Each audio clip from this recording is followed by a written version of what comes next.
Bapak Ibu Saudara dan anak-anak yang dikasihi Tuhan, syukur kepada Tuhan kita dapat mengikuti ibadah dalam Kamis Putih saat ini. Syukur kepada Tuhan karena kita tetap merasakan penyertaan Tuhan sampai saat ini. Dalam ibadah Kamis Putih ini, tema yang akan dihadirkan bagi kita adalah belajar dari tindakan kasih Yesus dalam Yohanes 13 ayat 1 sampai 17 dan 31b sampai 35. Bacaan Alkitab kita saat ini mengingatkan kita bahwa waktunya semakin mendekat tentang kematian Kristus. Peristiwa itu dimulai dengan percakapan Yesus dan murid-muridnya. Pertemuan itu juga memberikan kepada kita banyak pengajaran yang Yesus ingin sampaikan kepada para murid. Yesus mengetahui rencana jahat Yudas Iskariot dan segala penderitaannya akan tiba waktunya.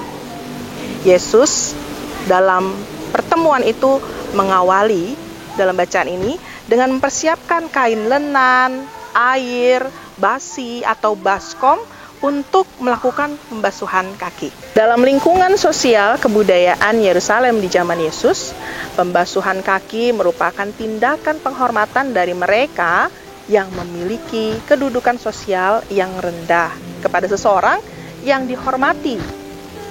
Bagaimana mungkin seorang guru atau rabi yang memiliki status sosial yang cukup tinggi melakukan tindakan yang hanya dimungkinkan oleh seseorang yang memiliki status sosial yang lebih rendah? Itulah Yesus mau melakukannya. Pada zaman itu, seorang Yahudi yang kedatangan tamu jauh akan mempersilahkan tamunya masuk, dan tugas membasuh kaki hanya dilakukan oleh seorang budak non-Yahudi. Bahkan, budak dari kalangan Yahudi pun tidak akan diperkenankan untuk melakukan pembasuhan kaki bagi sang tamu. Tapi mengapa Yesus melakukan tindakan yang luar biasa itu, berbeda dari tradisi yang ada? Sehingga Petrus pun bertanya, "Rabi, Tuhan, engkau harus membasuh kakiku?" Dalam Yohanes 13 ayat yang ke-6. Usai melakukan pembasuhan kaki bagi para murid, termasuk kepada Yudas Iskariot, murid yang mengkhianati Yesus, ia tidak menjelaskan apa maksud tindakannya selain memerintahkan para murid untuk saling membasuh. Pada ayatnya yang ke-14 diungkapkan, "Jadi jikalau aku membasuh kakimu, aku yang adalah Tuhan dan gurumu, maka kamu pun wajib saling membasuh kakimu." Yesus mendobrak paradigma status hamba yang rendah pada masa itu.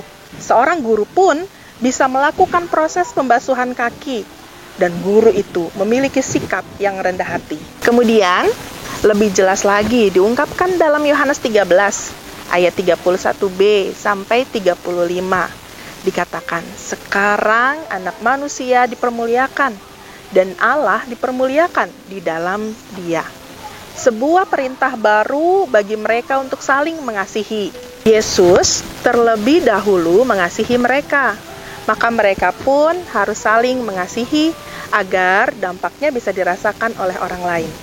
Perilaku kasih di antara para murid inilah yang berdampak bagi orang sekeliling. Tentu itu yang diharapkan oleh Yesus. Dalam kebaktian Kamis Putih saat ini, ada beberapa hal yang dapat kita refleksikan tentang teladan Yesus bagi kita. Yang pertama, kasih yang Yesus nyatakan adalah kasih yang menembus batas sosial manusia. Kasih yang Yesus lakukan menjadi perekat sosial. Perlakuan khusus bagi manusia yang dianggap punya uang lebih banyak, punya harta lebih banyak, punya relasi lebih besar dibanding yang lain, akan menjadikan manusia cepat pongah. Hal ini justru akan membuat relasi manusia semakin terasing dan tersisih, karena sikap individualistik dan materialistik bagi kaum yang lebih lemah. Yesus sebagai pemimpin telah memberi teladan dengan merendahkan diri.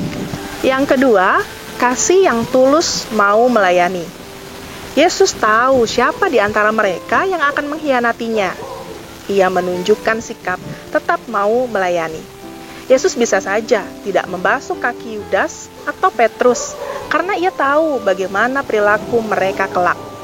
Tapi ia tidak melakukannya. Yesus tetap membasuh kaki mereka dengan penuh kasih.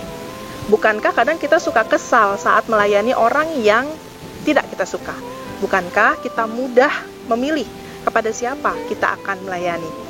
Kita mengetahui melayani itu pasti melelahkan diri. Tapi percayalah, jika engkau tulus melakukannya, rasa marah dan kesal itu akan mudah sirna, berganti dengan sukacita yang tak terhingga. Mengapa bisa berganti sukacita? Karena kita mengingat bahwa Yesus sudah lebih dahulu mengasihi kita. Yang ketiga, kasih yang nyata itu dekat dan ada di sekitar kita. Perintah Yesus untuk saling membasuh kaki dan mengasihi dimulai dari lingkungan para murid. Sebelum menyatakan kasih bagi mereka yang jauh, lihatlah di sekelilingmu. Kasih itu bisa dinyatakan dari yang terdekat lebih dulu. Dimulai dari persekutuan sekitar kita, dimulai dari diri sendiri dan keluarga kita. Tunjukkan kasih yang nyata itu dengan lebih bertanggung jawab. Mari nyatakan kasih yang sudah Yesus lakukan dalam keseharian kita. Kiranya Tuhan Yesus memberkati kita semua.